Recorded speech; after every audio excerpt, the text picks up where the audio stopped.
Selamat siang, shalom, salam sejahtera untuk kita semua. Perkenalkan, kami adalah kelompok pertama yang akan menyampaikan presentasi mengenai jurnal yang telah kami kaji dengan judul Jurnal Audit Sistem Informasi Universitas Pendidikan Ganesha dengan framework COVID-5. Kami berharap presentasi ini dapat berjalan dengan lancar dan baik dan juga dapat memberikan pemahaman yang baik kepada Bapak, Ibu, dan rekan-rekan sekalian. Oke, baik, ini adalah daftar anggota kami, di mana anggota pertama yaitu perkenalkan, nama saya Julexiano Pravinus Amisa dengan NPM 51230147. Perkenalkan, nama saya Fridolin Alisa Kosa dengan NPM 51230032. Saya Alexandro Mario Alfonso Aser dengan NPM 51230035. Oke, baik, kita masuk ke pembahasan pertama. Yang pertama adalah pendahuluan. Sistem informasi merupakan bagian penting dalam mendukung kegiatan akademik dan administrasi di Universitas Pendidikan Ganesha. Namun, pengelolaan sistem informasi yang ada belum berjalan maksimal dan belum mengikuti prosedur standar, sehingga efektivitas serta kualitas layanannya sulit untuk diukur. Selain itu, beberapa sistem tidak berfungsi sesuai harapan, sehingga diperlunya evaluasi untuk mengetahui kondisi sebenarnya. Karena itu, dilakukan audit sistem informasi menggunakan framework COVID-5 agar dapat menilai kinerja sistem, mengidentifikasi kekurangan, serta memberikan rekomendasi perbaikan yang diperlukan. Intinya, sistem informasi di Universitas Pendidikan Ganesha ini belum dikelola secara optimal dan beberapa sistem tidak berfungsi sesuai dengan harapan. Oleh karena itu dilakukan audit menggunakan framework COVID-5 untuk menilai kinerja, menemukan kekurangan, dan memberikan rekomendasi perbaikan. Oke, kita lanjut ke materi berikut adalah tujuan. Nah, tujuan dari penelitian ini yaitu yang pertama, mengukur kinerja dan kapabilitas sistem informasi. Yang kedua, menilai kesesuaian operasional dengan standar COVID-5. Yang ketiga, mengidentifikasi gap dan memberi rekomendasi perbaikan. Oke, baik, materi yang berikut adalah lingkup audit. Nah, lingkup audit ini difokuskan pada dua domain COVID-5 yaitu DSS dan MEA. Nah, domain DSS ini menilai bagaimana Undiksa mengelola layanan operasional sistem informasi seperti pemeliharaan, penanganan insiden, keamanan, dan backup data. Sementara itu, domain MEA mengevaluasi kegiatan monitoring kinerja, kontrol internal, dan kepatuhan terhadap standar eksternal. Nah, audit ini mencakup aspek operasional dan pengawasan untuk melihat efektivitas pengelolaan sistem informasi secara keseluruhan.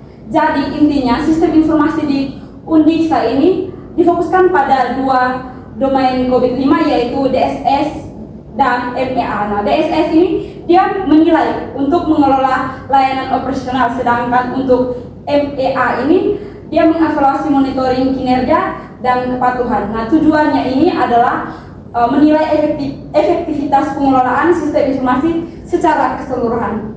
Oke, lanjut ke materi selanjutnya. Baik, lanjut ke materi selanjutnya yaitu metode yang digunakan.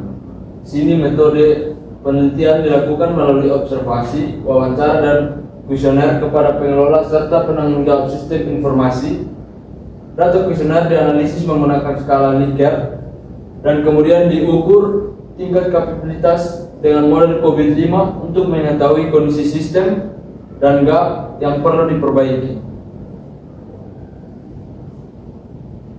Yang berikut ada hasil penelitian domain. Yang pertama dari domain DSS, di mana ada DSS 01 yaitu Manage Operation.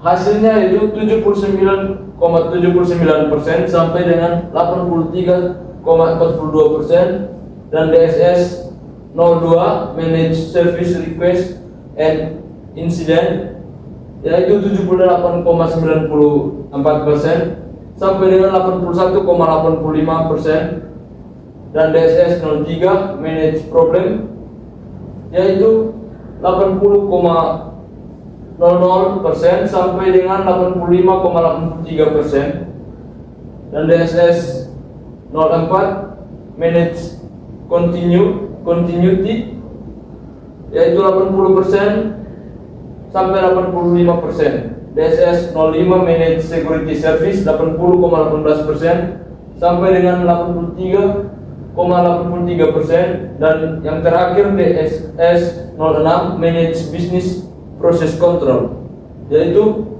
77,50% dan 84,86%. Dan domain yang berikut yaitu domain MEA, di mana MEA 01 Perform and Conformance, di mana nilainya itu 77,22% sampai dengan 80%, dan MEA 02 Internal Control hasilnya 69,00% sampai dengan 76,22%, paling rendah. Dan sedangkan MEA 003 Complaints yaitu 75 sampai 93% sampai dengan 77,31%. Nah, nilai-nilai ini menunjukkan bahwa sebagian besar proses berada pada level cukup baik, tetapi ada beberapa subdomain yang masih membutuhkan penguatan, terutama pada kontrol internal, yaitu di MEA 2. Oke, yang berikut rekomendasi perbaikan domain. Yang pertama, domain DSS. Perlu peningkatan dokumentasi dan perawatan sistem karena masih belum lengkap dan tidak rutin dilakukan. Pengolahan fasilitas dan aplikasi perlu diperbaiki agar kinerja sistem lebih optimal. Setiap insiden harus diselidiki dan dicatat dengan baik, serta proses input output perlu diperiksa secara berkala untuk menjaga keakuratan data. Yang berikut, domain FPA. Kontrol informasi perlu diperkuat dengan memastikan kelengkapan dan keakuratan data sebelum diinput ke sistem. Selain itu, seluruh proses dan perubahan sistem harus didokumentasikan sesuai prosedur. Dan dokumentasi tersebut harus dikontrol secara berkala agar selalu akurat sesuai kondisi terbaru. Oke, baik, untuk kesimpulannya, berdasarkan hasil audit menggunakan COVID-5, dapat disimpulkan bahwa UPT TIK Undiksa saat ini berada pada level 3 dengan nilai kapabilitas 2,7, sedangkan target yang diharapkan adalah level 4. Hal ini menunjukkan bahwa adanya gap kinerja sebesar 1,3 yang menandakan bahwa sistem pengelolaan TIK belum sepenuhnya optimal dan masih memiliki ruang perbaikan signifikan. Nah, kesimpulannya, UPT TIK Undiksa perlu melakukan peningkatan serius pada dokumentasi, kontrol internal, keamanan, serta pengelolaan operasional sistem. Nah, perbaikan ini di area tersebut akan mendukung pencapaian standar kinerja yang lebih tinggi, memperkuat tata kelola TIK, dan memastikan sistem informasi berjalan secara lebih efektif, efisien, dan aman sesuai dengan praktik terbaik yang diajukan oleh COVID-5. Sekian hasil presentasi kami, terima kasih.